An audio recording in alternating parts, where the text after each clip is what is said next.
सिखाता आपस में बैर रखना, लेकिन जब धर्म सड़क पर उतर आए और राजनीति बयान में बदल जाए तब सवाल सिर्फ आस्था का नहीं रहता, कानून और व्यवस्था का भी हो जाता है। नमस्कार, मेरा नाम है प्रिया तिवारी और आप देख रहे हैं इंडिया सुपरफास्ट। नमाज, सड़क, कानून और सियासत। उत्तर प्रदेश के मुख्यमंत्री योगी आदित्यनाथ के एक बयान ने नई बहस छेड़ दी है। योगी आदित्यनाथ ने साफ कहा है कि यूपी में सड़कों पर नमाज नहीं होने दी जाएगी। अगर संख्या ज्यादा है तो शिफ्ट में नमाज पढ़िए, लेकिन सड़कें रोकी नहीं जाएंगी। मुख्यमंत्री ने यह भी कहा है कि प्यार से मानेंगे तो ठीक, नहीं मानेंगे तो दूसरा तरीका अपनाया जाएगा। सवाल यह है कि क्या ये कानून व्यवस्था बनाए रखने की सख्ती है या फिर चुनावी राजनीति का नया संदेश। सबसे पहले आप सीएम योगी आदित्यनाथ का ये बयान सुनिए। नमाज पढ़नी आवश्यक है, आप शिफ्ट में पढ़िए, हम उसको रोकेंगे नहीं, लेकिन सड़क पर नहीं। सड़क चलने के लिए एक आम नागरिक के, एक बीमार व्यक्ति के लिए, एक आम नागरिक के लिए, एक कामगार के लिए, एक कर्मचारी के लिए, एक सामान्य नागरिक के लिए, एक व्यापारी के लिए हम सड़क को बाधित नहीं करने देंगे। सरकार का नियम सार्वभौम है, सबके लिए समान रूप से लागू होता है। हमने सबको कहा, हमने कभी नहीं चलने देंगे, अराजकता नहीं सड़कों पे फैलने देंगे। प्यार से मानेंगे ठीक बात है, नहीं मानेंगे तो दूसरा तरीका अपनाएंगे। हमारा काम है संवाद बनाना। आप संवाद से मानेंगे, संवाद से, नहीं तो संघर्ष से भी देख लो। बरेली में लोगों ने हाथ आजमाने का कार्य किया, देख लिया ताकत। तो अभी आपने सीएम योगी आदित्यनाथ का ये बयान सुना। देखिए, 2027 का चुनाव जैसे जैसे नजदीक आ रहा है, वैसे वैसे सियासत की धुरी धर्म के इर्द गिर्द घूमती दिखाई दे रही है। बीते दिनों सीएम योगी आदित्यनाथ की नमाज के बयान की आज ठंडी ही नहीं पड़ी थी कि अब पर्यटन मंत्री जयवीर सिंह के अजान पर दिए गए बयान ने एक नई बहस छेड़ दी है। 27 के चुनाव की बिसात पूरी तरह धर्म की कालीन पर पिछती दिखाई दे रही है। जी हाँ, खुद प्रदेश के मुखिया हो या फिर उनके नेता, अभी से आगामी विधानसभा की लड़ाई को 80-20 के नैरेटिव में सेट किया जा रहा है। पहले सूबे के सिरमौर योगी आदित्यनाथ ने सड़क पर नमाज को लेकर अपने तल्ख तेवर दिखा दिए थे, तो वहीं अब यूपी सरकार में पर्यटन मंत्री जयवीर सिंह का एक बयान इस आग में घी डालने का काम कर रहा है। दरअसल एक कार्यक्रम के दौरान मंत्री जयवीर सिंह ने कहा कि पहले सुबह के अजान से नींद खराब हो जाया करती थी, लेकिन जब से योगी आदित्यनाथ सरकार में आए हैं, तेज अजान की आवाजें मस्जिद से बाहर नहीं निकल पाते हैं। आप भी जरा ये बयान सुनिए। सुबह 4 बजे नींद का टाइम होता था, मस्जिदों से अजान इतनी जोर क्या के पढ़ते थे, नींद बंद हो जाती, बंद हुआ कि नहीं हुआ। निश्चित सीमा के अंदर, एक साउंड की सीमा के अंदर बजाइए, सभी लोग उसका पालन करें। सभी को अपने धर्म का पालन करने का हक तो है, लेकिन किसी के साथ अन्याय अत्याचार करने का अधिकार किसी को नहीं। पहले सीएम योगी आदित्यनाथ के बयान से मुस्लिम समाज ने इत्तेफाक नहीं जताया, उसके बाद अब पर्यटन मंत्री के बयानों का विरोध जताया जा रहा है। मुस्लिम समाज के लोगों ने मंत्री के इस बयान पर कड़ी निंदा की है। क्या कुछ कहना है वो भी आपको सुनाते हैं। इस मुल्क की हिंदू और मुसलमान दोनों आंखें हैं। अगर से आपको अजान को पर इतराज़ है, अजान से नींद में खलल होता है, तो फिर ये भी कहिए कि सुबह सुबह जो लाउड स्पीकर पर भजन होता है मंदिरों में, उस पर भी नींद में खलल होता है। मगर बड़े अफसोस की बात है कि दोहरी निगाह से देखा जा रहा है। लिहाजा अगर से आप मोहब्बत की निगाह से देखिए तो आपको अल्लाह अकबर भी अच्छा लगेगा और आपको मंदिरों का भजन भी अच्छा लगेगा। और अजान के सिलसिले में जो एक वजीर ने बयान दिया है वो हाईली कंडेमनेबल है और हम लोग स्ट्रॉन्गेस्ट पॉसिबल वर्ड में उसको कंडेम करते हैं और कंसर्न मिनिस्टर से इस बात की अपील करते हैं कि उनको चाहिए कि अपने इस बयान को वापस लें और मुसलमानों से माफ़ी मांगे, क्योंकि अजान मजहब इस्लाम का एक मुक़द्दस हिस्सा है और उस सिलसिले में मुसलमानों के लिए कोई भी बात सुनना नाकाबिले बर्दाश्त है, जो कि अपने मुल्क के कानून के सेक्शन भी 298 और 299 और 302 ऑफ BNS के अगेंस्ट है। लिहाजा हम लोग की ये मांग है कि कंसर्न मिनिस्टर को अपने इस बयान को वापस लेना चाहिए और मुसलमानों से माफ़ी मांगनी चाहिए। तो इन बयानों के बाद उत्तर प्रदेश की सियासत में बयानबाजी तेज हो गई है। एक तरफ सरकार अपने रुख को कानून व्यवस्था और जनहित से जोड़ रही है, तो दूसरी तरफ विपक्ष इसे सामाजिक सौहार्द और राजनीतिक ध्रुवीकरण से जोड़कर देख रहा है। सड़कों पर नमाज को लेकर शुरू हुई ये बहस अब केवल एक मुद्दा नहीं रह गई, बल्कि ये कानून, आस्था और राजनीति के बीच खींची जा रही एक नई लकीर बनती नजर आ रही है। सरकार का ये कहना कि सड़कें आम नागरिकों के आवागमन के लिए है और किसी भी स्थिति में उन्हें बाधित नहीं होने दिया जाएगा, तो वहीं विपक्ष और धार्मिक संगठनों का तर्क है कि बातचीत और सहमति से समाधान निकलना चाहिए। फिलहाल देखिए, सवाल ये खड़े हो रहे हैं कि क्या सड़क पर नमाज रोकने का ये फैसला सिर्फ ट्रैफिक और कानून व्यवस्था का मुद्दा है, या फिर इसके जरिए किसी बड़े राजनीतिक संदेश की तैयारी हो रही है। क्या सार्वजनिक जगहों पर धार्मिक गतिविधियों पर रोक सभी धर्मों पर बराबरी से लागू होगी, या फिर ये सिर्फ एक खास बहस तक सीमित रह जाएगी। क्या प्यार से मानेंगे तो ठीक, नहीं मानेंगे तो दूसरा तरीका जैसी भाषा लोकतांत्रिक संवाद को मजबूत करती है, या फिर टकराव की स्थिति पैदा करती है। तो ये तमाम सवाल देखिए बिल्कुल खड़े होते हुए नजर आ रहे हैं। और विपक्ष की अगर हम बात करें यहाँ पर, तो देखिए विपक्ष भी इसमें लगातार सवाल उठा रहा है। और अखिलेश यादव का ही देखिए बात की जाए तो आज बयान सामने आया है और अखिलेश यादव ये कह रहे हैं कि सड़कों पर क्या होना चाहिए और क्या नहीं, इसके लिए नियम कानून बने हैं, लेकिन इस मुद्दे पर राजनीतिक लाभ लेने की कोशिश नहीं होनी चाहिए। अखिलेश यादव ने यह भी कहा कि अगर कोई सबसे बड़े अधर्मी पार्टी है तो वो भाजपा है। सपा सिर्फ इकलौती ऐसी पार्टी है जो सबको साथ लेकर चलने में विश्वास रखती है। तो लगातार अगर बात की जाए तो देखिए विपक्ष भी इस मुद्दे पर तमाम जो सवाल है वो खड़े करता हुआ नजर आ रहा है। और तमाम सवाल बिल्कुल देखिए जिस तरीके से सीएम योगी आदित्यनाथ का ये बयान सामने आया उसके बाद खड़े होते हुए नजर आ रहे हैं। और ये भी कि क्या सड़क पर नमाज रोकने का ये जो फैसला है वो सिर्फ कानून व्यवस्था का मुद्दा है, या फिर इसके जरिए किसी बड़े राजनीतिक संदेश की तैयारी है। क्या सार्वजनिक जगहों पर धार्मिक गतिविधियों पर रोक सभी धर्मों पर बराबरी से लागू होगी, या फिर कि यह सिर्फ एक खास बहस तक सीमित रह जाएगी। क्या प्यार से मानेंगे तो ठीक, नहीं मानेंगे तो दूसरा तरीका जैसी जो भाषा है वो लोकतांत्रिक संवाद को मजबूत करती है, या फिर टकराव की स्थिति पैदा करती है। और सबसे बड़ा सवाल आज इस बहस में यह है कि क्या ऐसे संवेदनशील मुद्दों को प्रशासनिक समाधान से सुलझाया जाएगा, या फिर कि चुनावी राजनीति में इन्हें लगातार भुनाया जाता रहेगा। तो इन्हीं सवालों के साथ शुरुआत करते हैं चर्चा की। हमारे साथ पैनल पर गेस्ट भी जुड़ चुके हैं। सबसे पहले हम आपका उनसे परिचय करवा देते हैं। हमारे साथ अभी समाजवादी पार्टी से विवेक पांडे जी जुड़े हुए हैं। विवेक जी, बहुत बहुत स्वागत है आपका आज की इस खास चर्चा में। हमारे साथ वरिष्ठ पत्रकार पंकज रस्तोगी जी भी जुड़े हुए हैं स्टूडियो से। पंकज जी, आपका भी बहुत बहुत स्वागत है। सबसे पहले पंकज जी, आप ही से शुरुआत कर लेते हैं। ये जो पूरा मामला देखा जा रहा है इस वक्त बकरीद आने को है, और उससे पहले सीएम योगी आदित्यनाथ ने ये जो ऐलान किया है कि सड़कों पर नमाज नहीं पढ़ने दी जाएगी, और अगर कोई ऐसा करता है तो उसके लिए भी अलग से जो तैयारी है वो कर रखी है प्रशासन ने।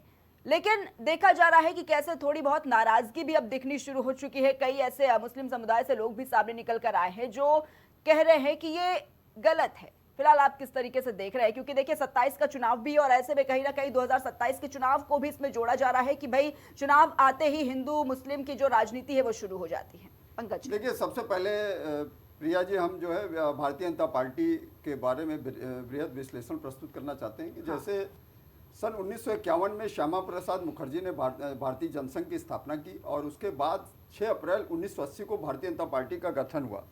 और 1980 भारतीय जनता पार्टी सनातनी आबादी वाली की हिंदुत्व विचारधारा को पुष्पित पल्वित करने वाली पार्टी है, और हिंदुत्व के एजेंडे पे जो 100 करोड़ सनातनी आबादी है उसी की संवाहक है, और आरएसएस के राष्ट्र प्रथम के नारे से ओतप्रोत है।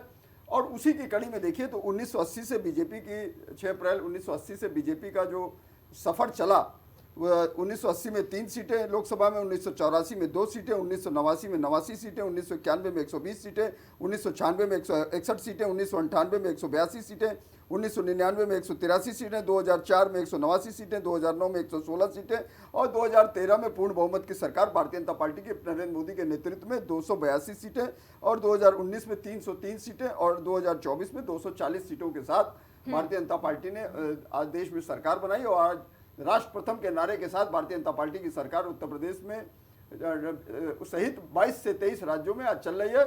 और श्यामा प्रसाद मुखर्जी के सपनों को साकार करने का जो जो उनका सपना था कि बंगाल में सरकार बने, तो 4 मई 2026 को वो भी सपना साकार हो गया। तो भारतीय जनता पार्टी हिंदुत्व की भावना से ओतप्रोत है और हिंदुत्व की संवाहक है, और इसीलिए देखिए सबसे ज़्यादा जो भारतीय जनमानस का रुझान है वो उसी की तरफ है, और उसी की परिणति कि आज 22 राज्यों में 23 राज्यों में एनडीए और बीजेपी के घटक दलों की सरकार। लेकिन सवाल यह है कि जिस तरह से आज उत्तर प्रदेश 2017 के पहले बीमारू राज्य था, जिस तरह से अराजकता और गुंडागर्दी का साम्राज्य था, और 2017 में 14 साल के वनवास के बाद भारतीय जनता पार्टी की 2017 में वापसी होती है और योगी आदित्यनाथ को उत्तर प्रदेश की कमान संभाली जाती है, जो गोरखपुर से 5 बार से सांसद थे, उनको उसकी कमान दी जाती है, और योगी आदित्यनाथ ने बखूबी उसको निभाते हुए, उसका अनुसरण करते हुए, जिस तरह से डबल इंजन की सरकार का अनुसरण करते हुए उन्होंने यहाँ हिंदुत्व का राज कायम किया, और जिस तरह से उन्होंने यहाँ पर अराजकता और गुंडागर्दी के राज को समाजवादी पार्टी का जो एजेंडा था उसको समाप्त करने का काम किया। अपराधी या तो ऊपर चले गए या नीचे पाताल में चले गए, और जिस तरह से विकास के नए आयाम उन्होंने स्थापित किए, माताओं की कोख उजड़ती थी जिसके ऊपर किसी का ध्यान नहीं जाता था। मेंजाइटिस जैसी गंभीर बीमारी से 1-1.5 लाख जो बच्चे मर चुके थे उसके ऊपर ध्यान देते हुए मेंजाइटिस ऐसी बीमारी को गोरखपुर और अन्य जिलों, आसपास के जिलों से उसको समाप्त करने का काम किया। और योगी आदित्यनाथ इतने करुणाप्रिय मुख्यमंत्री हैं, दृढ़ संकल्पित मुख्यमंत्री हैं कि उन्होंने बाकायदा संसद में भी जो है इसके लिए बाकायदा उन्होंने अश्रुपूरित नेत्रों से इसकी बात की थी, और उन्होंने बाकायदा उसको करके दिखाया, और 2022 में पुनः पंकज, उनकी लेकिन सरकार बनती है। ये रिपोर्ट कार्ड नहीं चाहिए। सरकार ने नहीं, क्या देखिए, किया, क्या सबसे नहीं पूरी किया, बात बीमारू सुन राज से लीजिए, बाहर वो बात निकाला, ठीक है। शिक्षा में क्या और किया, स्वास्थ्य दूसरी- में क्या किया। अभी सवाल ये है कि जो स्वास्थ्य देखा शिक्षा, जा रहा है देखिए, इस वक्त समाज सड़कों के- पर नमाज नहीं पढ़ने समाज दिया के जाएगा, मुद्दा ये है। समाज के हर वर्गों को उन्होंने, मैं इसलिए ये सब बातें बता रहा था कि समाज में जो उत्तर प्रदेश में विकास से अवरुद्ध हो चुका था, विकास से जो अवरुद्ध हो चुका था, योगी आदित्यनाथ ने जिस तरह से वहां गुंडागर्दी कर रहा था, अपराधों के प्रति जीरो टॉलरेंस की नीति अपनाते हुए उत्तर प्रदेश में राष्ट्र प्रथम का जो नारा दिया, और जिस तरह से उत्तर प्रदेश में विकास की गंगा बही, उसे इनकार नहीं किया जा सकता है। लेकिन जिस तरह से आज अभी 27 तारीख को बकरीद है और उसके लिए हो हल्ला हो रहा है कि सड़कों पर नमाज की जाएगी, तो ये पहले से ही उत्तर प्रदेश की परंपरा रही है कि किसी को सड़कों पर नमाज की अनुमति नहीं दी जाती रही। समाजवादी पार्टी के शासन में ही ऐसा होता था, और पूरे भारत में कई लाख मस्जिदें, आप वहां जाके नमाज पढ़ सकते हैं। और जिस तरह से आप सड़कों पे नमाज की बात करते हैं, तो सड़कों पे नमाज पढ़ना कहीं से भी जायज नहीं है, क्योंकि उससे देखिए मार्ग अवरुद्ध होता है और आप पाक साफ भी नहीं रहते हैं। जिस तरह से गंदगी का सड़कों पे आलम रहता है, वहां अगर आप नमाज पढ़ते हैं तो हमको नहीं लगता है कि वो नमाज भी कबूल होगी। तो सरकार ने इसके लिए स्पष्ट दिशा निर्देश जारी कर दिए। सड़क आवागमन के लिए है, ये बात समझ में आती है, लेकिन इसको गुंडागर्दी से जोड़कर ये जो बताने की कोशिश कहीं ना कहीं की जा रही है, इससे थोड़ा सा जरा बताइए कि क्या ये जो सड़क पर नमाज अदा की जाती है, क्या वो लोग गुंडागर्दी करते हैं वहां पर? नहीं, इसलिए इस पर रोक लगाई गई है। गुंडागर्दी की बात नहीं, सड़क पे नमाज की अनुमति न किसी हिंदू वर्ग को वहां हनुमान चालीसा पढ़ने या अखंड रामायण का पाठ करने के लिए अनुमति दी जाती है हिंदू समुदाय को, और ना मुसलमान समुदाय को इसके लिए अनुमति दी जाती है कि आप वहां सड़कों पे नमाज पढ़ें और मार्गों को अवरुद्ध करें, स्वास्थ्य के लिए जाने वाले लोगों को बाधा पहुंचे और तमाम तरह के विकास के कार्यों में बाधा पहुंचे। तो इसमें कोई हो हल्ला करने की जरूरत नहीं है, लेकिन इस तरह का नैरेटिव, इस तरह का एजेंडा फैलाने का काम जिस तरह से किया गया। आज बंगाल में क्या हो रहा है आप देखिए प्रिया जी, बंगाल में क्या हो रहा है कि बंगाल में इसको लेकर पथराव हो रहा है तमाम तरह का, लेकिन वहाँ की जो शुभेंदु अधिकारी हैं, जो वहाँ के मुख्यमंत्री हैं, वो बाकायदा उसके लिए कृत संकल्पित हैं, और उन्होंने बाकायदा ये स्पष्ट कर दिया कि सड़कों पर नमाज नहीं होगी। अभी ममता बनर्जी के कार्यकाल में 15 सालों में ये सब होता रहा, उन्होंने स्पष्ट कर दिया कि अब इस तरह का कार्य नहीं होगा। तो सवाल इस बात का है, मस्जिदें हैं, आप वहाँ पर सुबह से कई बार आप जाके नमाज पढ़ सकते हैं, हर तरह समाज उसका समय होता है, वहाँ जाके आप नमाज पढ़िए। पांडे जी भी हमारे साथ लगातार जुड़े हुए समाजवादी पार्टी से। विवेक जी, किस तरीके से देख रहे हैं इस मुद्दे को, क्योंकि देखिए अखिलेश यादव का भी इस पर बयान सामने आ चुका है, और अखिलेश यादव भी ये कह रहे हैं कि सड़कों पर क्या होना चाहिए क्या नहीं, इसके लिए नियम कानून बने हुए हैं, लेकिन इस मुद्दे पर राजनीतिक लाभ लेने की जो लगातार कोशिश की जा रही है वो ठीक बात नहीं है। देखिए, जितने भी आपके दर्शक हैं, मंच पर उपस्थित जितने भी प्रवक्ता हैं, और आपको विशेष नमस्कार जी। मैं अपनी बातों को अभिव्यक्त करने की अनुमति आप सभी से चाहूंगा। क्योंकि स्वास्थ्य सही नहीं था, इस वजह से कुछ दिनों से मैं परिचर्चा में शामिल नहीं हो पा रहा था, उसके लिए भी क्षमा प्रार्थी हूँ। देखिए, मुझे बड़ा आश्चर्य होता है देख करके कि प्रदेश को इतना कमजोर मुख्यमंत्री मिला, जो 10 साल के कार्यकाल के बाद भी आज अभी मुस्लिमों से यही निर्देशित कर रहा है कि सड़कों पे नमाज नहीं होगी। तो क्या सड़कों पे नमाज हो रही थी, ये बात मान ली जाए। कानून व्यवस्था को लेकर के जिस तरह की धज्जियां योगी आदित्यनाथ के कार्यकाल में एक लंबी इबारत लिखी गई है, जिस तरह से उन्होंने प्रदेश को अराजकता, आतंक और महिलाओं को असुरक्षित वातावरण देने का काम किया है, उसका सिर्फ एक कारण है कि उत्तर प्रदेश को आज तक स्थायी डीजीपी नहीं मिला। एक बात। दूसरी बात, जिस विभाग का ज्ञान ना हो उस विभाग को अपने नेतृत्व में रखना हठ धर्मिता का प्रतीक है, राज्य शासन का प्रतीक नहीं है। क्योंकि राजा जो होता है वो प्रदेश के हित में समर्पित हो करके कार्य करता है, न कि स्वयं का हित साधने के लिए, जैसा कि योगी आदित्यनाथ करते हैं। जिन विभागों का उन्हें ज्ञान नहीं, उन विभागों को तो उन्होंने अपने नियंत्रण में ले रखा है, तो कानून व्यवस्था की धज्जियां उड़नी है। आज देखिए एक वीडियो वायरल है जिसमें कि हिंदू युवा वाहिनी के एक बलात्कारी, यूपी गाजियाबाद में जो प्रकरण आप लोगों ने भी जोर शोर से उठाया था, एलएलबी छात्रा के रेप के आरोपी हिंदू युवा वाहिनी नेता सुशील प्रजापति की रिहाई के बाद कंधे पे बिठा के उसका जुलूस निकाला जा रहा है। इसी तरह महोबा में नीट की तैयारी कर रही छात्रा को दिन दहाड़े अगवा करके 16 दिन तक उसके साथ ऐसी हैवानियत की गई कि उसका गैंगरेप हुआ, नशीले इंजेक्शन दिए गए और फिर भी मन न भरा तो उसे जलती हुई सिगरेट से दागा गया। 16 दिन बाद पुलिस ने उसे गंभीर हालत में बरामद करके अस्पताल में भर्ती कराया। अभी जो भाजपा के प्रवक्ता महोदय हमारे कसीदे पढ़ रहे थे योगी आदित्यनाथ जी के तारीफ में और बताने का जो काम कर रहे थे कि समाजवादी पार्टी में ये होता था, ये लोग वास्तव में प्रदेश को भटका करके प्रदेश के सामने गलत तथ्य प्रस्तुत करके केवल मुद्दों से बचाने का प्रयास कर रहे हैं योगी आदित्यनाथ जी को और उनकी सरकार को। जबकि वास्तविकता ये है कि जिस तरह मुस्लिमों को नमाज के लिए पहले ही निर्देशित किया गया, जब इन्होंने सरकार में आए तब उन्होंने कार्यवाही की, तब उन्होंने कहा कि अब उत्तर प्रदेश में नहीं होता, और आज वही बात सामने आ रही है। तो वास्तविकता में ये बात तो आपको मानना पड़ेगा ना कि उत्तर प्रदेश में योगी आदित्यनाथ जी के नियंत्रण में कुछ बचा नहीं है। उत्तर प्रदेश उनके हाथ से लगभग निकल चुका है। केंद्र ने थोड़ी बहुत स्थिति संभाल रखी है। यही कारण है कि मंत्रियों को मंत्रालय देने में भी कम से कम महीने, हफ्ते, 10 दिन, 15 दिन का समय लग जाता है और वो भी विवाद का विषय बन जाता है। उत्तर प्रदेश को जिस तरह से इन्होंने केवल और केवल एक मठ समझ लिया है, उसका सीधा सीधा ये स्पष्ट प्रतीक है कि इस तरह की घटनाएं होने के बाद भी भाजपा के प्रवक्ता बैठ करके कसीदे पढ़ रहे हैं सरकार की। उनका धर्म भी है, चूंकि अपनी सरकार की आलोचना वो नहीं कर सकते हैं, तो मुझे इसमें कोई गुरेज नहीं है। लेकिन जो तस्वीरें जनता देख रही है उसको आप नकार नहीं सकते। मीडिया के धक्के, सूचना विभाग के धक्के, पीआर एजेंसीज के टेंडर अगर ना हो तो योगी आदित्यनाथ जी के औसत मुख्यमंत्री होने का जो सत्य है वो देश की जनता के सामने आ जाएगा। आज तक एक प्रदेश को इतना परिपक्व मुख्यमंत्री मिला जो आज तक केवल और केवल हम और वो हिंदू और मुस्लिम की राजनीति की धुरी में फंसा हुआ है। न विकास की बात हो रही है, न कल्याणकारी योजनाओं पे चर्चा हो रही है, न विभागों में कारित भ्रष्टाचार पे अंकुश लगाने में कामयाब हुए, न फीस वृद्धि बढ़ने से रोक पाए। तेल और डीजल तो इनके नियंत्रण में कभी रहा ही नहीं, चूंकि इनको आता ही नहीं। एआई जैसी इतनी बड़े विषय पे इन्होंने एआई जिसका 50 लाख का टर्नओवर नहीं, जिसका चैटबॉट तक नहीं, उससे 25,000 करोड़ का इन्होंने एमओयू कर लिया।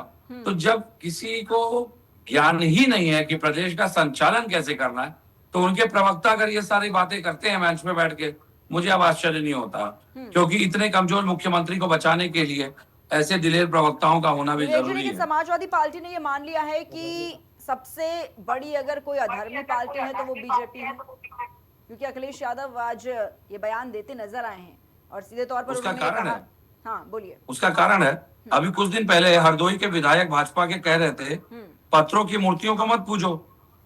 जब तक राम मंदिर नहीं बना था भगवान श्री राम की ये पूजा करने की बात करते थे, भगवान श्री राम का नारा लेते थे।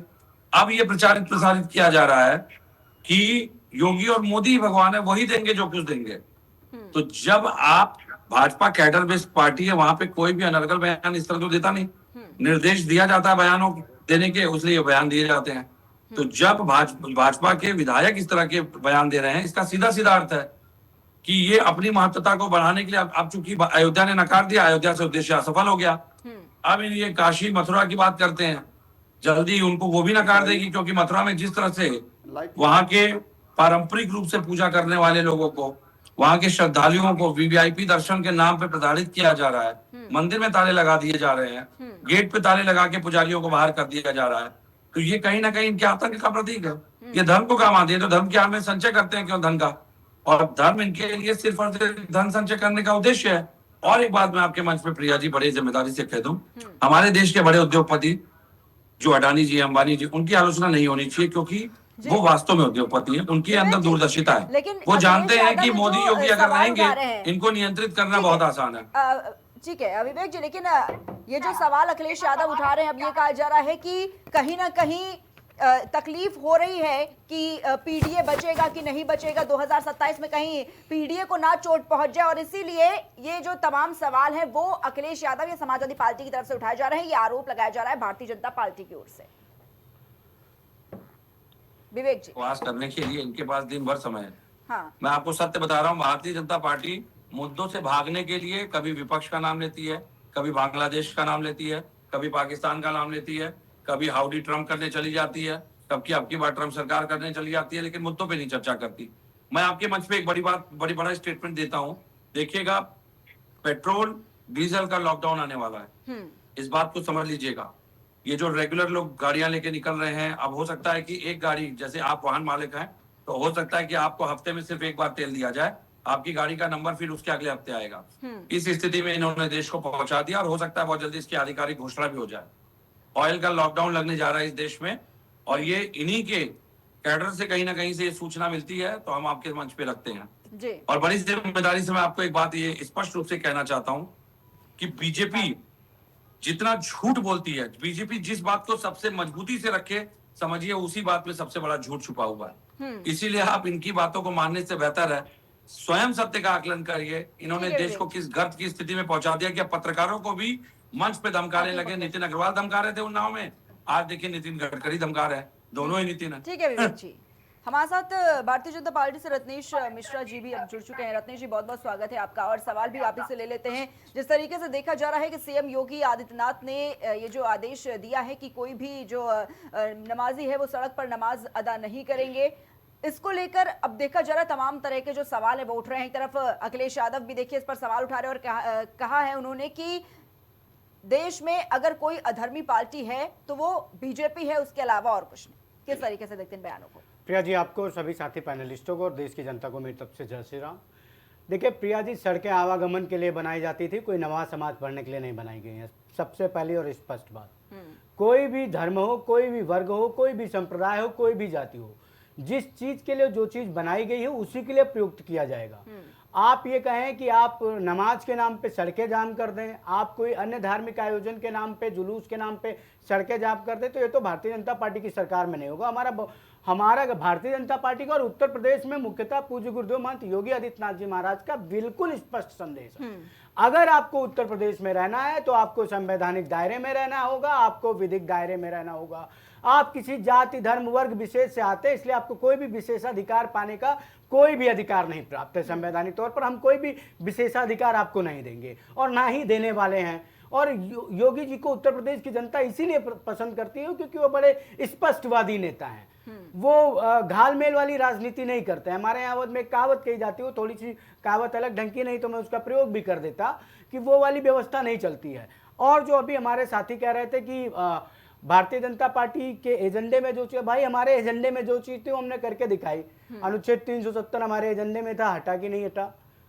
राम मंदिर हमारे एजेंडे में था, बना कि नहीं बना। ट्रिपल तलाक हमारे एजेंडे में था, हटा बैन हुआ कि नहीं हुआ। अरे भाई, मैं कितने ऐसे मामले बता दूं जो हमारे एजेंडे में है और हम उसको कर रहे हैं, धीरे धीरे कर रहे हैं। इस बार की सरकार के बाद हम फिर कुछ हमारे और एजेंडे हैं, जैसे समान नागरिक संहिता, उसको भी लेकर आएंगे। और हमने देखा उत्तराखंड में हमारे मुख्यमंत्री, हमारी पार्टी के मुख्यमंत्री ने उसको लागू किया। तो हम तो अपने एजेंडे में क्लियर है। अगर एजेंडे में कोई क्लियर नहीं है उत्तर प्रदेश में तो वो समाजवादी पार्टी है, और केंद्र में अगर कोई पार्टी अपने एजेंडे में क्लियर नहीं है तो वो कांग्रेस पार्टी है। और अभी जो हमारे साथी पीडीए की बात कर रहे थे, तो वो पार्टी फॉर डिम्पल यादव और अखिलेश यादव वाला जो इनका है, वो पारिवारिक दल को तो उत्तर प्रदेश की जनता ने कई चुनाव में नकार दिया। ये लोग दम्भ भरते हैं प्रिया जी की 2024 में हमने ये बड़का तीर मार दिया, हम सबसे बड़ी पार्टी बन गए। और मैं जब ये सुनता हूं तो मुझे बड़ी हंसी आती है कि जब पूछूं भैया लोकसभा में सबसे बड़ी राजनीतिक दल कौन सा, तो उसका उत्तर भारतीय जनता पार्टी। भारत सरकार किसकी, तो उसका उत्तर एनडीए, जिसका सबसे बड़ा घटक दल भारतीय जनता पार्टी। भारत का प्रधानमंत्री कौन, नरेंद्र मोदी। भारत का गृह मंत्री कौन, अमित शाह जी। भारत के रक्षा मंत्री कौन, राजनाथ सिंह जी। भारत के विदेश मंत्री कौन, एस जयशंकर जी। कौन है इसमें, कौन से लोग समाजवादी पार्टी के? नहीं, मेरा एक पॉइंट और इसमें कौन है भाई, क्या कहते हैं, समाजवादी पार्टी का। तो ये लोग जो झुंझुना, ये आत्ममुग्धता जो है समाजवादी पार्टी की, अगर ये इस वाली जीत से संतुष्ट है प्रिया जी, तो मैं अपने आराध्य प्रभु श्री राम से प्रार्थना करूंगा कि ये वाली घनघोर जीत समाजवादी पार्टी को अगले 200, 300, 400 साल तक मिलती रहे, और कांग्रेस को भी ये घनघोर वाली जीत मिलती रहे, और वो इसी जीत में खुश होते रहे। तो हमें बिल्कुल हमारा एजेंडा क्लियर है। हम संवैधानिक तौर पर, विधिक तौर पर कार्य करते हैं। जो लोग संविधान और विधि का मजाक बनाने वाले लोग थे, उनको चिंता हो रही है, उनको दुख हो रहा है, उनको दर्द हो रहा है, लेकिन जो जनता उत्तर प्रदेश की विधि एवं संविधान को मानने वाली थी वो खुश है, झमाझम खुश है। इसीलिए देश में भारतीय जनता पार्टी सबसे बड़ा दल उभर कर आता है लोकसभा में, और उत्तर प्रदेश में भारतीय जनता पार्टी भी उभर कर आती है। उत्तर प्रदेश की जनता ने योगी आदित्यनाथ ने रत्नेश जी जो कहा है कि प्यार से मानेंगे तो ठीक है, वरना दूसरा इंतजाम भी है, तो ये दूसरा इंतजाम क्या है? क्योंकि ये दूसरे इंतजाम को लेकर जो लोग हैं ना, वो तमाम तरह के अपने अपने चीजें बता रहे हैं, कोई इसे कुछ बता रहा है, कोई कुछ कह रहा है, तो जरा इसको क्लियर करिए पहले कि ये दूसरा इंतजाम क्या है सीएम योगी? प्रिया जी, प्यार से मानेंगे, हमने आपको समझाया कि भैया ऐसा मत करिए, ये गैर कानूनी है, ये संविधान के विरुद्ध है। तो अगर आप इस पे नहीं माने तो दूसरा वाला तरीका है कि अगर आप हो हल्ला करेंगे तो आपके ऊपर मुकदमा लिखेंगे, आपको जेल भेजेंगे, आपके खिलाफ न्यायालय मुकदमा चलेगा, आप दंडित किए जाएंगे। सीएम की भाषा नहीं हो सकती है। कौन कह रहा है सीएम की बात होना? सीएम तो सीधे कह रहा है कि दूसरा रास्ता, पहले हम प्यार से समझा रहे हैं। अच्छा, घर में कोई बच्चा अगर कोई गलती करता है तो क्या तुरंत हम उसको घर से उठा बाहर फेंक देते हैं? पहले बताते हैं ना कि बेटा ये काम गलत है, इसको ऐसे नहीं ऐसे करना चाहिए, उसके पहले समझाते हैं, उसके बाद जो दंडिक प्रावधान है उसकी तरफ जाते हैं। और वही तो माननीय मुख्यमंत्री जी कह रहे हैं, वही तो पूज्य गुरुदेव महंत योगी आदित्यनाथ जी कह रहे हैं कि भैया समझा रहे हैं, समझ जाओ, नहीं तो कानूनी कार्रवाई करेंगे। दूसरा वाला रास्ता कानूनी कार्रवाई का है। अब उसको इन लोगों को नहीं समझ में आता कि दूसरा वाला रास्ता कानूनी कार्रवाई का, तो इसमें हमारी गलती क्या है? विवेक जी,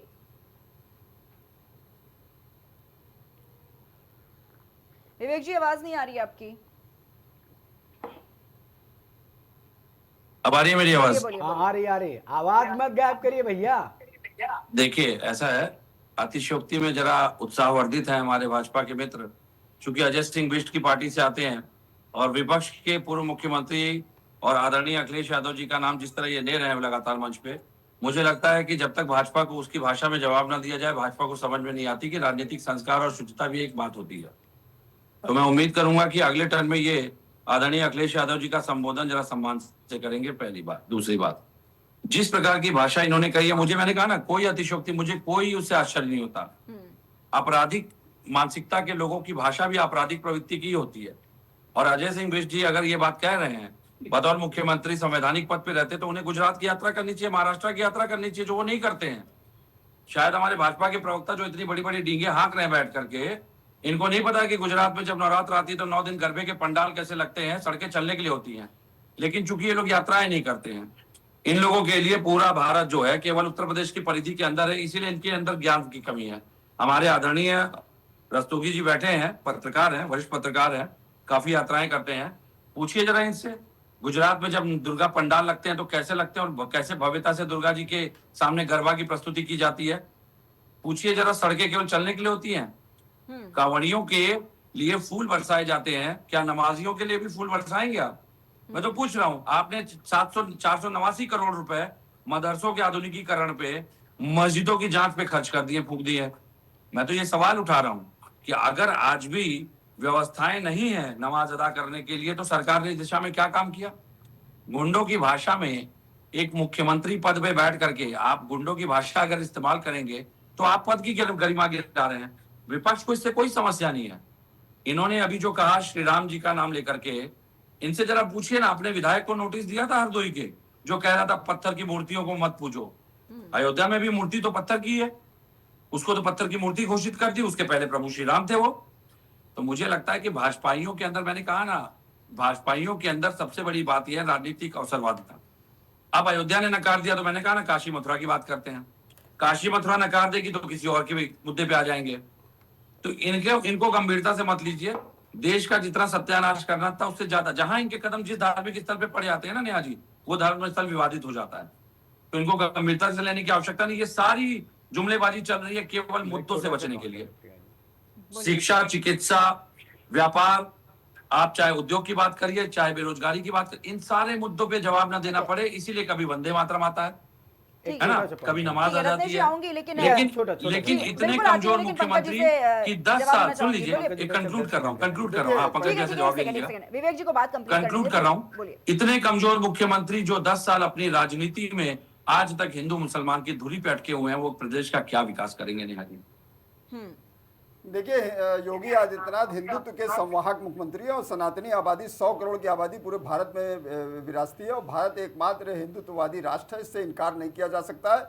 और 1947 में धर्म के आधार पे बंटवारा हो चुका है, जिसमें मुसलमानों को धर्म के आधार पर बंटवारा हुआ और वो पाकिस्तान उन्होंने बनाया।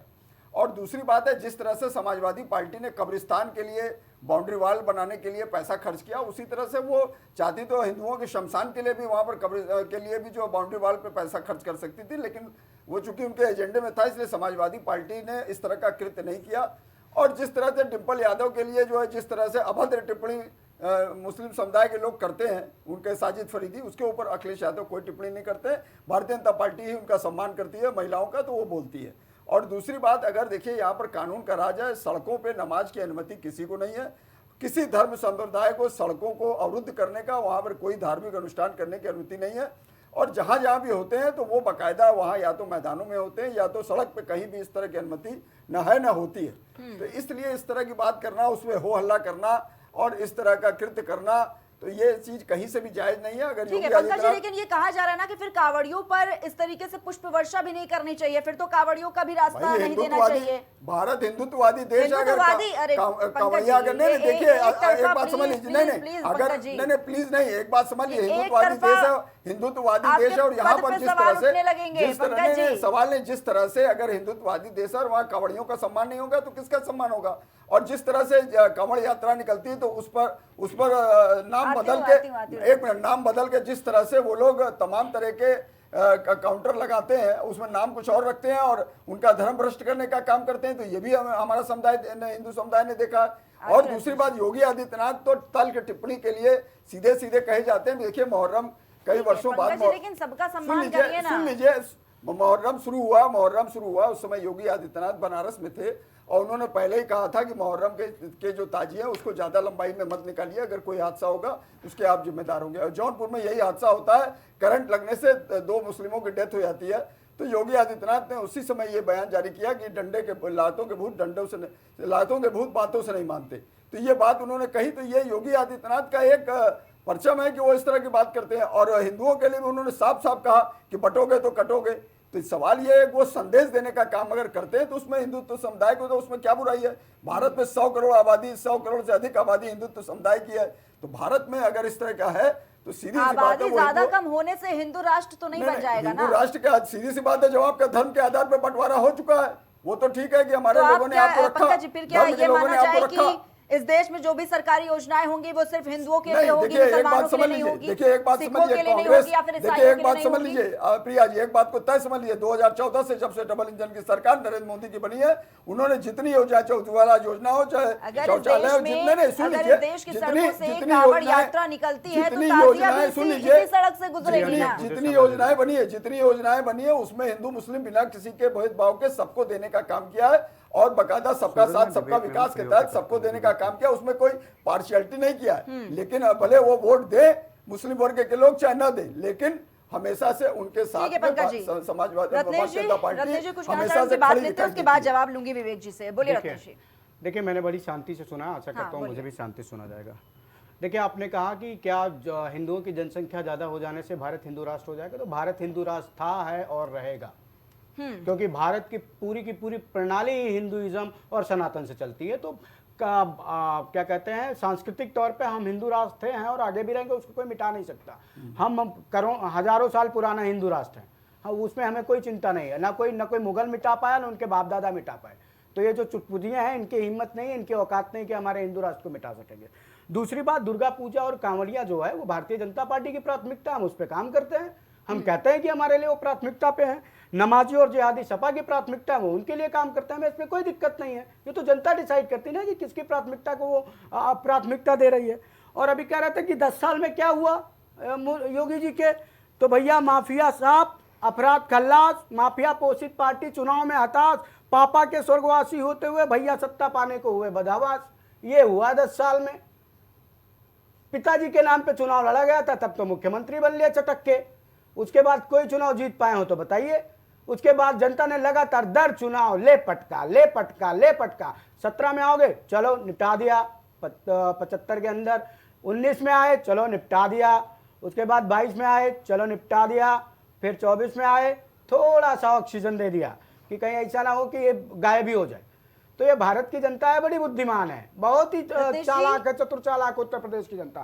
सेक्युलर शब्द कॉन्स्टिट्यूशन में भी है मैडम, ओरिजिनल कॉन्स्टिट्यूशन में सेकुलर शब्द था ही नहीं। तो कौन सा शब्द था? नहीं था, नहीं था। अब मैं आपको इस पर भी जवाब मैं आपको जवाब बोलिए, आराम से बोलिए। बाबा साहब भीमराव अंबेडकर जिस क्या कहते हैं मसौदा समिति के अध्यक्ष थे, उस मसौदा समिति के मसौदे में समाजवादी, पंथ निरपेक्ष, समाजवादी और सेकुलर ये शब्द थे ही नहीं।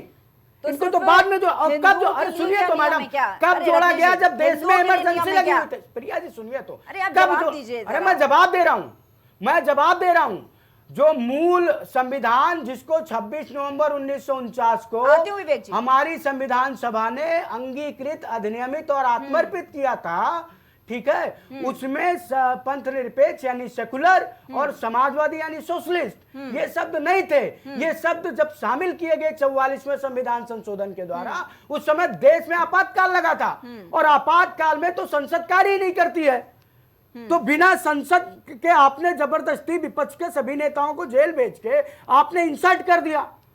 अब आपने जबरदस्ती डाल दिया, तो उसको हम मानने के लिए बाद हम भैया मूल संविधान को मानेंगे, हम संशोधित संविधान को नहीं मानने वाले। बदलाव कर दीजिए। नहीं, हम क्यों बदलाव करते हैं भाई? अब तो सुप्रीम कोर्ट के सामने है वो मामला, सुप्रीम कोर्ट डिसाइड करेगी। हमें थोड़ी नहीं करता है कि हम संवैधानिक संस्थाओं को दनकीरान करके काम कर देंगे। लेकिन मैं बस इतना चाहता हूं कि प्रिया जी, देश में सभी समुदाय के लोग रहते हैं, ये बात आप मान रहे हैं कि नहीं मान रहे? अरे भाई सभी रहते हैं, लेकिन सभी दंगा नहीं करते ना। तो सभी हो अब मैं आपको अच्छा सुनिए, अब मैं आपको बता दूं, आप इस देश में सिख भी अल्पसंख्यक हैं। आपने कहा सुना कि सिखों ने कृपाण निकाल के धराधर सबको घराशाही किया हो? इस देश में बौद्ध भी अल्पसंख्यक है। आपने कहीं सुना कि बौद्धों ने पूरा कोई युद्ध छोड़ दिया हो, पत्थरबाजी की हो? इस देश में पारसी भी हैं, क्या आपने सुना कभी पत्थरबाजी की हो? इस देश में जैन भी हैं, क्या आपने सुना कभी पत्थरबाजी की है? इस देश में यहूदी भी अल्पसंख्यक है, क्या आपने सुना कभी पत्थरबाजी की है? इस देश में ईसाई भी अल्पसंख्यक है, क्या कभी आपने सुना पत्थरबाजी की है?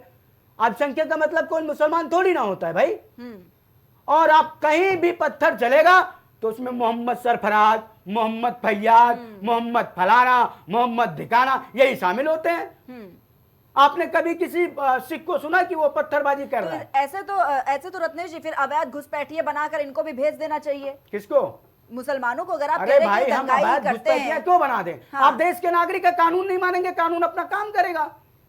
मतलब आप सीधे सीधे कहना भी नहीं चाह रहे हैं और इनडायरेक्टली कह भी रहे हैं। मैं सीधा कह रहा हूं भाई, आपकी सरकार है, आप कुछ भी कर सकते हैं ना। भाई हम कुछ भी नहीं कर रहे, कानून कर रहा है। हम कुछ भी नहीं कर रहे, कानून कर रहा है। तो हमने अच्छा एक चीज बताई, मोहम्मद ये जितने भी हैं, अगर ये दंगाई करते भाई आप तो योजनाएं से ही बाहर कर दीजिए ना। क्यों भाई योजनाओं से क्यों बाहर कर दें? फिर वो वोट बैंक के हिस्से में आ जाएगी। नहीं हम देखिए मुस्लिम वर्ग कभी भारतीय जनता पार्टी को वोट नहीं करता। उसके बावजूद भारतीय जनता पार्टी नरेंद्र मोदी की डबल इंजन की सरकार जिन राज्यों में उनको बाकायदा सारी चीजों देने का काम करती है, उसमें कोई भेदभाव दो दर्जे का काम नहीं होता। लेकिन कभी सांप भी पालने पड़ते हैं। 25 जून 1975 को इमरजेंसी में ये चीज जोड़ा गया संविधान में। सेकुलर शब्द इंदिरा गांधी ने जोड़ा था, नहीं तो भारतीय संविधान की प्रस्तावना में सेकुलर शब्द लेंगे तो फिर आप इन सांपों को दोष देंगे, अरे आप क्यों पाल रहे हैं ये सांप? नहीं सांप कहाँ भाई, हम कहाँ डसने दे रहे हैं? हम डसने का मौका ही नहीं दे रहे। जितने डसने वाले सांप थे सब चले गए ऊपर जहन्नुम। उनको जन्नत तो नसीब हुई नहीं होगी। आज कोई माफिया मांग ले रंगदारी। और मैं आपको बताता हूँ, अब आपके सामने एक खुलासा कर रहा हूँ। बोलिए। शिवपाल यादव यूपीएसआई भर्ती आई थी, एक एडीजी साहब पूरा घूस का पैसा लेकर अयोध्या से आ रहे थे। वो पैसा शिवपाल यादव जाना था और यही सोहावल टोल प्लाजा में इन्हीं के एक पार्टी के पोषित माफिया ने वो करोड़ों रुपए लूट लिए। और वो एडीजी साहब बाद में क्या कहते हैं, उनको शिवपाल यादव ने लपेटे में ले लिया।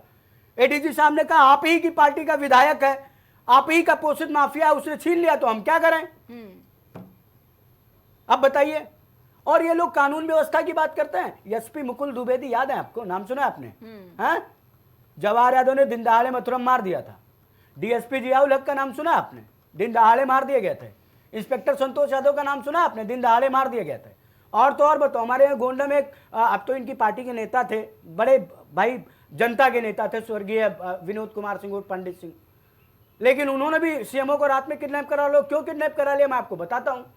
हमारे यहाँ गोंडा से समाजवादी पार्टी की सरकार में 2 लोग मंत्री थे, विनोद कुमार सिंह और पंडित सिंह और कुंवर आनंद सिंह। और आई थी क्या कहते हैं स्टाफ नर्स की वैकेंसी, उसमें सीएमओ ने कुंवर आनंद सिंह के कैंडिडेट्स का कर दिया, पंडित सिंह के कैंडिडेट्स का नहीं किया। पंडित सिंह ने रात में सीएमओ किडनैप करा लिया, अपने आवास ले आए, पहले तो उसको ईंट भर मारा, उसके बाद अपने आवास पे नई लिस्ट बनवाई और कहा इसको ले जाके अपने कार्यालय में चस्पा कर दो। और अखिलेश यादव ने इसके बाद उनको हटा दिया मंत्रिमंडल से। ठीक है, ठीक है। तो ये इनके तो मंत्री और इनके नेता लोग कायदे की गुंडाई करते थे। आज आपने कभी सुना कि किसी भारतीय जनता पार्टी के मंत्री ने किसी आईएएस आईपीएस को कहा हो कि मैं तुमको घसीट लाऊंगा? नहीं कहा ना। क्यों? क्योंकि शासन को और प्रशासन को अपने अपने तरीके से काम करने विवेक पांडे जी दे पाएंगे। विवेक जी बोलिए, क्योंकि लगातार तमाम सवाल जो हैं वो दागे जा रहे हैं, इसीलिए थोड़ा वक्त दिया गया कि भाई एक एक करके सभी के जवाब दीजिए। विवेक जी, फिलहाल आपकी आवाज नहीं आ रही, आपका ऑडियो शायद म्यूट है। बोलिए। देखिए, मैं बड़ी जिम्मेदारी से कह रहा हूँ, ये सवाल नहीं है, ये मुद्दों से भागने की फिराक में केवल और केवल कभी दाएं भागते हैं, कभी बाएं भागते हैं। मैं बड़ी जिम्मेदारी से एक बात स्पष्ट रूप से इस मंच पे कहता हूँ, ये नाम तो गिनवाते हैं लेकिन सुबोध सिंह को भूल जाते हैं, आईपीएस जसवीर सिंह को भूल जाते हैं, आईपीएस अमिताभ ठाकुर को भूल जाते हैं। जिनसे इनको डर था उन सभी पे कार्रवाई करके फर्जी तरीके से अपने आप को बचाने का काम किया सीधे सीधे योगी आदित्यनाथ जी ने। एक बात।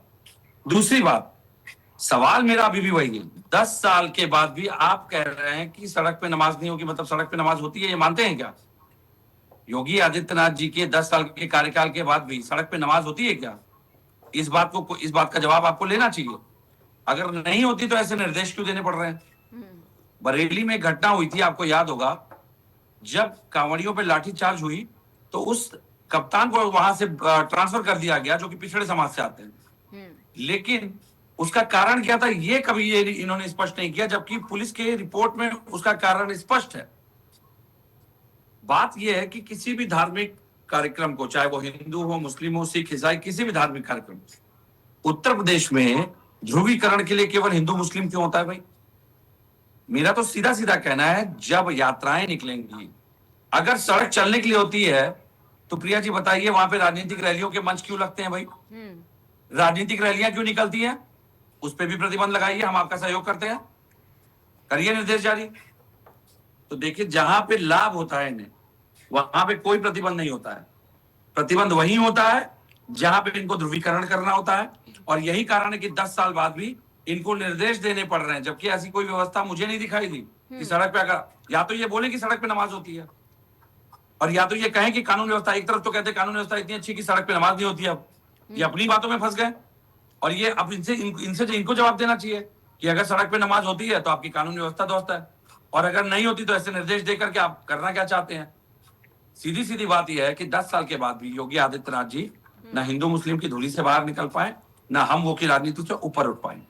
और भाजपा के प्रवक्ताओं को गंभीरता से इसलिए नहीं लेते हैं हम, क्योंकि हम जानते हैं कि योगी जी मुद्दे से भागते हैं।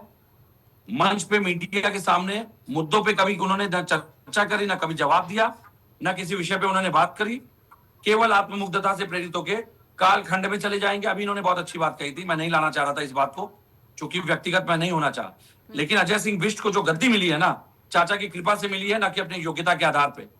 इसीलिए दोबारा अगर इस तरह की आक्षेपपूर्ण बात करेंगे तो राजनीतिक लकीर, राजनीतिक शुचिता, अगर ये मर्यादा क्रॉस करेंगे तो हम भी मर्यादा क्रॉस करना जानते हैं। योगी आदित्यनाथ जी के बड़ी जिम्मेदारी से कह रहा हूँ। अरे सुन लीजिए मेरी बात, मुख्यमंत्री की बात नहीं, मठ की बात हो रही है, आपको सुनाई कम देता है। मुख्यमंत्री हैं कि सुन लीजिए, क्लियर कर लो, सुन लीजिए, योग्यता साबित करनी पड़ती है, कर लो, समझे? और दोबारा अगर इस तरह की जाहिलियत की मंच पे बैठ करके आपने, तो राजनीतिक जाहिलियत क्या है? अखिलेश यादव मुलायम सिंह जी के नाम पे चुनाव जीते थे, डंके चोट पे कहूंगा। योगी जी को मुलायम मठ सिंह की जी गद्दी के किसके आधार पे राजनीति मिली? से हटने के योगी बाद जी को मठ की अखिलेश गद्दी यादव ने किसके आधार कितने पे चुनाव मिली? जीते? बताइए आप मुझे, अखिलेश यादव योगी जी ने को मठ की मुलायम गद्दी किस सिंह आधार पे जी मिली के थी? बाद योगी जी हटने ने के कौन बाद सी कितने योग्यता चुनाव साबित की जीते? थी? बताइए ना मुझे भाई, अरे बताइए ना मुझे, आप किसी बताइए ना पूछ लीजिए, 2012 का चुनाव मुलायम सिंह जी के नाम पे हुआ था, जानती है, वो जीते थे। दुनिया जानती है, पूरा भारत जानता 2017 का है, चुनाव सनातन अखिलेश जी के नाम पे हुआ, हार गए। 2022 का चुनाव अखिलेश जी के नाम पे हुआ, हार गए। 2027 का चुनाव भी अखिलेश जी के नाम पे होगा, हार जाएंगे। आप एक राष्ट्रीय मंच पे हैं, शुचितापूर्ण और बात ये रखा और कीजिए। प्रिया जी बार बार कहता है कि शुचितापूर्ण बात रखा अरे सुनिए कीजिए। प्रिया जी, ये बार बार कहता है कि चिल्लाने से भाजपा के स्टूडियो में लोगों को बैठ सीरियस करके, मत लीजिए। स्टूडियो में यहाँ चिल्लाने पूरी से समाजवादी आपकी पार्टी बात को सत्य उत्तर नहीं प्रदेश की होगी। जनता ने सीरियस जा नहीं करके लिया, पहले तथ्य दो पढ़िए, चुनाव में जाइए। सीरियस नहीं लिया, आपके पास प्रिया जी, दो इस चुनाव में व्यक्ति को सीरियस शांत नहीं लिया, करिए। हटा दिया इन्हें। मानसिक रूप से पूर्वाग्रह से ग्रसित लोगों को मंच पे मत लाया कीजिए, अगर वो प्रवक्ता ना हो। पार्टी पल्ला झाड़ लेती है नेताओं के बयान से। ठीक है, एक बहुत इंपॉर्टेंट सवाल है रत्नेश जी आपसे। जयवीर सिंह का ये जो बयान सामने आया है और ये जो कहते हैं कि पहले सुबह की आजान से नींद खराब हो जाया करती थी, लेकिन जब से योगी आदित्यनाथ सरकार में आए हैं तेज आजान की आवाजें मस्जिद से बाहर नहीं निकल पाती है और अब इस पर सवाल उठाए जा रहे हैं। तो ये पहले सुबह की आजान से नींद खराब हो जाया करती है लोगों की, तो किस तरीके से देख रहे हैं? क्योंकि हनुमान चालीसा का पाठ भी उसी मंदिरों से होते हैं। ठीक है, अब मैं आपको बताता हूँ। जब मोहम्मद साहब ने इस्लाम को प्रोपोगेट किया तो लाउड स्पीकर था, लाउड स्पीकर था तब। मंत्री जी के सवाल अरे मैं वही उसी तो आ रहा हूँ भाई। मुझसे नहीं मैं आपसे बस कंफर्म कर रहा हूँ। अरे मुझसे क्यों कंफर्म कर रहे हैं? नहीं कंफर्म कर रहा हूँ प्रिया जी कि क्या उस समय जयवीर सिंह मैं आ रहा हूँ उसी बात पे आ रहा हूँ, अब उसी बात पे आ रहा हूँ, उसी बात पे आ रहा हूँ। जब मोहम्मद साहब ने इस्लाम को प्रोपोगेट किया तो क्या लाउड स्पीकर था? नहीं था। ठीक, और लाउड स्पीकर से अजान करना इस्लाम का बेसिक पार्ट नहीं है। ये मैं नहीं कह रहा हूं, ये ऑनरेबल सुप्रीम कोर्ट ने कहा है। सिर्फ मस्जिदों के अरे लिए मैडम क्या? सुनिए बोलिए। केवल मस्जिदों में नहीं, हाँ। जगदीशरानंद बनाम पुलिस कमिश्नर ऑफ कोलकाता के मामले में 2004 में ऑनरेबल सुप्रीम कोर्ट ने कहा था कि तांडव नृत्य जो है वो हिंदुइज्म का बेसिक पार्ट नहीं है। तांडव नृत्य आप पब्लिकली नहीं कर सकते। कहीं दिखाइए कोई तांडव नृत्य का कार्य किसी रोड पब्लिकली होता हो, बैन कर रखा हो ऑनरेबल सुप्रीम कोर्ट ने, और हमने उसको माना है। तो ये तैयार डिसाइड करना होता है कि कौन सा बेसिक पार्ट है, कौन सा बेसिक पार्ट नहीं है। भाई आप लगा लेंगे 10 क्या कहते हैं लाउड स्पीकर, सुबह 5 बजे आपने अजान कर दी, राइट टू स्लीप मेरा फंडामेंटल राइट है, मेरी नींद टूट गई। अब सुनिए तो आप मुझे एक चीज बताइए, आप मुझे एक चीज बताइए, इस देश में संविधान द्वारा प्रदत्त राइट टू स्लीप का कर लेने से बात नहीं, मैडम मैं वही तो पूछ रहा हूँ, वही तो पूछ रहा हूँ, आवाज ऊंची तो मुझे भी वही तो मैं पूछ रहा हूँ कि आवाज ऊंची करने से अरे मैडम मुझे एक चीज बताइए, क्या इस देश में संविधान द्वारा प्रदत्त मौलिक अधिकार बड़ा है, मौलिक अधिकार बड़ा है, मौलिक अधिकार बड़ा है या किसी धर्म की विशेषता बड़ी है? कौन बड़ा है मुझे बता दीजिए। एक नागरिक का नींद का अधिकार अनुच्छेद 21 के तहत, जीवन एवं दैहिक स्वतंत्रता के अधिकार के तहत, ये मस्जिदों में नहीं सिर्फ लाउड स्पीकर मैडम सब पे लागू होता है, सब पे लागू होता है, आप ये सब पे लागू होता है, सब पे लागू होता है मैडम, सब पे लागू होता है। तो मैंने कब कहा कि किसके आप बोलिए मंदिरों में भी बैन है, आप बोलिए कहाँ लाउड स्पीकर बज रहा है बताइए? वही मैं कह रही हूँ, कहाँ लाउड स्पीकर बज रहा है? फिर अभी तो मस्जिदों में भी नहीं बज रहा है, बिल्कुल बज रहा है, बिल्कुल बज रहा है। आप जहाँ इनकी घनी आवाज आके देखिए। एक सेकंड रत्नेश जी, देखिए चिल्ला के अगर आपको लगता है डिबेट हो जाएगी तो फिर चिल्लाना मुझे नहीं रहा। एक सेकंड मेरी बात, आवाज ही मजबूत भगवान ने दी है तो मेरा क्या? बहुत अच्छी बात है, आवाज सबको भगवान ने दी है, लेकिन सिर्फ और सिर्फ अगर ये कह रहे हैं कि मस्जिदों में ही लाउड स्पीकर लगे ना, ये मंदिरों में भी लगे, और अपनी बात में इसको भी ऐड ऑन कीजिए। फिर मैडम मंदिरों में पूजा सुबह और शाम होती है, 5 टाइम नहीं होती, और 5 टाइम दिन भर नहीं बचता, से पूजा अर्चना दिन भर नहीं बचता, उस तरीके से करने दिन भर नहीं बचता। अरे भाई तो मैं आप मुझे एक चीज बताइए, आप सुनिए, आप मुझे एक चीज, आप नहीं मुझे एक बात का जवाब दे दीजिए। बोलिए। अयोध्या का सबसे बड़ा मंदिर है राम मंदिर, कितने लाउड स्पीकर लगे हैं? उसके बाद चले अब आइए हनुमानगढ़ी, कितने लाउड स्पीकर लगे हैं? काशी विश्वनाथ पे कितने लाउड स्पीकर लगे हैं? आप चले आइए क्या कहते हैं मथुरा में कितने लाउड स्पीकर लगे हैं? आप अयोध्या, हर मस्जिद पे लाउड स्पीकर लगा हुआ है। एक सेकंड, आप अयोध्या गए हैं ना रत्नेश? मैं तो वहीं पैदा हुआ हुए, तो आप भी अगर हम भी वहां पर रुक कर आए। रत्नेश जी ये मत कहिए, जब आप भोर में उठेंगे ना तब आपको लगातार आवाजें सुनाई देंगी हनुमान चालीसा की, राम राम का पाठ होता है और वो जो लाउड स्पीकर से ही हमें सुनाई देता है। और ये मैंने कहीं नहीं देखा, ये मेरा खुद का एक्सपीरियंस है रत्नेश जी, और वही मैं आपको बता रही हूँ, आप ये बात मानिए। नहीं तो वो राम मंदिर से लाउड स्पीकर नहीं बजता, वो कहीं से भी बजे, पर वो अयोध्या से ही बजते हैं ना मैडम। मैं फिर वही कह रहा हूं, हनुमानगढ़ी से ही आवाजें आती आप हैं। हर मस्जिद पे चले जाइए, सब जगह लगे हुए लाउड स्पीकर। तो ये नियम कानून जो आया है, और मैं तो सीधा जानता हूँ भाई, अगर मेरे निद्रा के अधिकार का उल्लंघन हो रहा है तो मुझे मूल अधिकार के तौर पर प्राप्त है नींद का अधिकार, अपना धर्म, और मूल अधिकारों का उल्लंघन कोई नहीं कर सकता। इज्जत नहीं करेंगे, ठीक है, वो अच्छी बात है, बिल्कुल नहीं होनी चाहिए। आती हूँ पंकज जी, बिल्कुल नहीं होनी चाहिए सड़क पर नमाज, बिल्कुल ये सड़कें जो है वो आवागमन के लिए हैं, किसी को किसी तरह की बाधा ना हो, सही बात है, अच्छी बात है, लेकिन ये जो मंत्री साहब ये इस तरीके से बयान देते हैं ना, ये भी थोड़ा ठीक नहीं है। अच्छा, अगर लाउड स्पीकर से अजान नहीं करेंगे तो क्या अल्लाह तक आवाज नहीं जाएगी, या वो क्या वो सुनेंगे नहीं, या उनको सुना अल्लाह को सुनाने के लिए लाउड स्पीकर लगाना जरूरी है? हमारे यहाँ तो हिंदुइज्म में कहा जाता है मन में भी राम राम कर लो, तो राम जी में समझ जाते हैं कि मन में भी बात हो रही है। और ईश्वर ने कब कहा कि भैया तुम रामायण के पाठ में जब घरों में होती है ना, नहीं भाई, तुम तो खुद चार चिल्लाओ, चार तभी मोहल्लों हम में सुन भी आवाज पाएंगे, आती है, तभी हम सुन पाएंगे। हम अच्छा, भी आप लोग ये उसी तुलना जगह क्यों पे करते हैं रहते भाई? क्या हर दिन गांव में अखंड रामायण पाठ होता है? आप मुझे कोई एक गांव बताइए जहां हर दिन होता है? नहीं होता। कहीं हर साल दिन में एक आध हो दिन होता है या- मैडम, या हर दिन साल ना। में एक, हम कह रहे हैं रत्नेश जी, नहीं मैं डिसाइड एक कर रहा हूँ, सेकंड। सुनिए तो मैं डिसाइड कर रहा हूँ।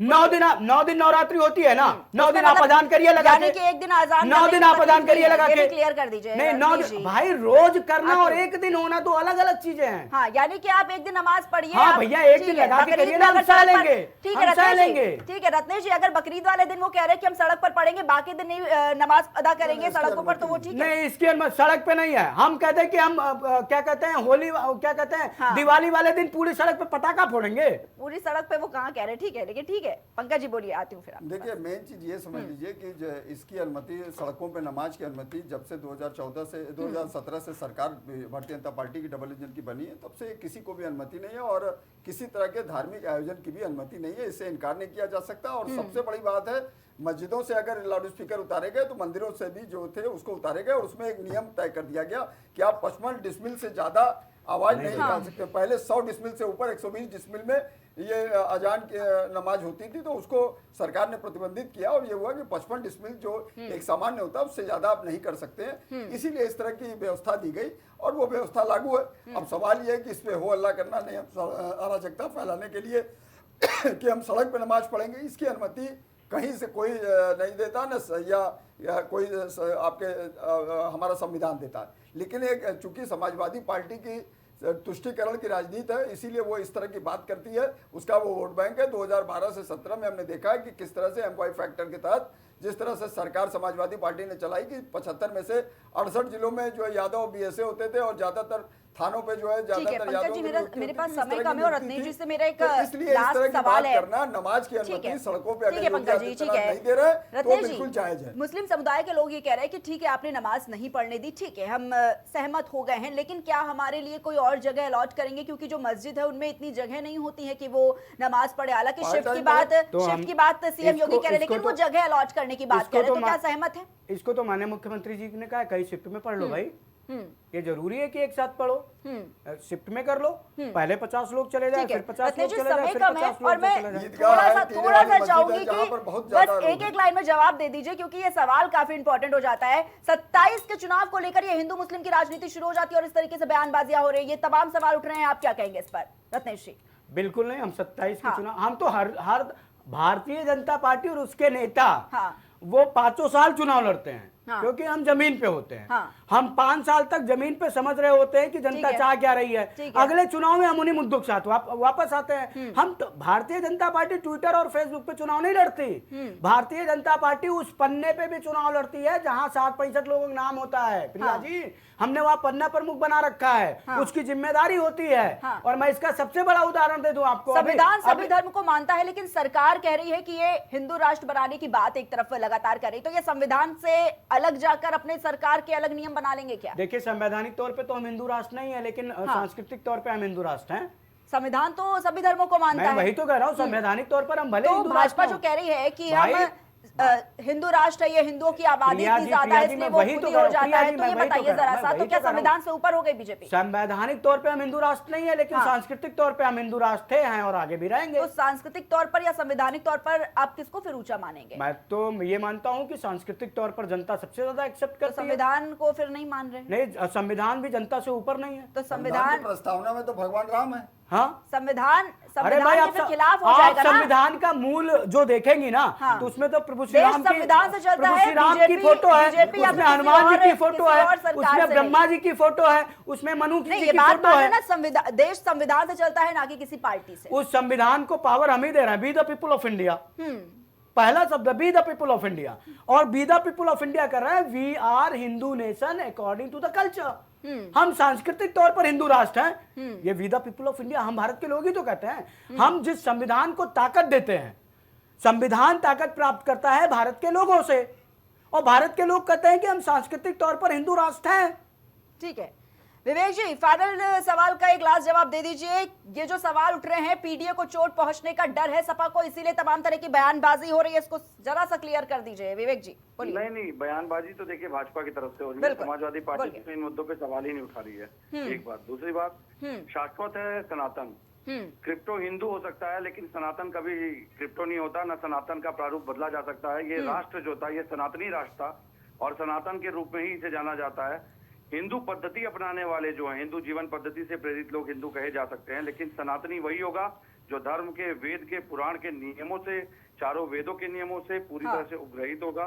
तो मुझे लगता है कि जो भाजपा करना चाह रही है वो आपके सामने स्पष्ट है, देश के सामने स्पष्ट है। हम हिंदू मुस्लिम की बात ही नहीं कर रहे हैं। एक नैरेटिव सेट करने का प्रयास किया जा रहा है ताकि मुद्दों की आड़ में और मुस्लिमों के पीछे छुपा जा सके। ठीक है विवेक जी, चर्चा को यहीं पर समाप्त करेंगे। बहुत बहुत धन्यवाद आप सभी का हमारे साथ इस खास चर्चा में जुड़ने के लिए। हमारे साथ भारतीय जनता पार्टी से रत्नेश मिश्रा जी स्टूडियो से जुड़े हुए थे, समाजवादी पार्टी से विवेक पांडे जी हमारे साथ जुड़े हुए थे इस खास चर्चा में, और वरिष्ठ पत्रकार पंकज रस्तोगी जी हमारे साथ आज के इस खास चर्चा में जुड़े हुए थे। तो देखा गया किस तरीके से सीएम योगी आदित्यनाथ का सख्त संदेश जो है वो सामने आया, और उसके बाद तमाम सवाल नमाज वर्सेस सड़क वर्सेस कानून और सियासत। तो उत्तर प्रदेश के मुख्यमंत्री योगी आदित्यनाथ ने जो बयान दिया कि नमाजी जो है वो सिर्फ सड़क पर, मस्जिदों में ही नमाज अदा करेंगे, ना कि सड़क पर, और इसको लेकर तमाम तरह के सवाल बिल्कुल खड़े होते हुए नजर आ रहे हैं। और सीधे तौर पर अगर बात की जाए तो देखिए, जितने भी विपक्षी दल है इसको कहीं ना कहीं एक बड़े एजेंडे से जोड़ के दिखा रहे हैं। अखिलेश यादव का भी इस पर बयान सामने आया, और उनका सीधे तौर पर यह कहना कि अगर इस देश में कोई अधर्मी पार्टी है तो वो बीजेपी है, लेकिन बीजेपी का ये साफ तौर पर कहना है कि हम सभी नियम कानूनों के साथ चलते हैं, सड़क आवागमन के लिए है, ना कि किसी धार्मिक आयोजनों के लिए है। अगर सड़क पर नमाज अदा की जाएगी तो उसके खिलाफ सख्त कार्रवाई जो है वो भी देखने को मिलेगी, लेकिन कहीं ना कहीं इसको 2027 में होने वाले यूपी विधानसभा से भी जोड़ा जा रहा है। और ये कहा जा रहा है कि जब जब चुनाव नजदीक आता है तब तब देखा जाता है कि ऐसे हिंदू वर्सेस मुस्लिम की जो राजनीति है वो पार्टियां करनी शुरू कर देती है। फिलहाल इतना ही, आप देखते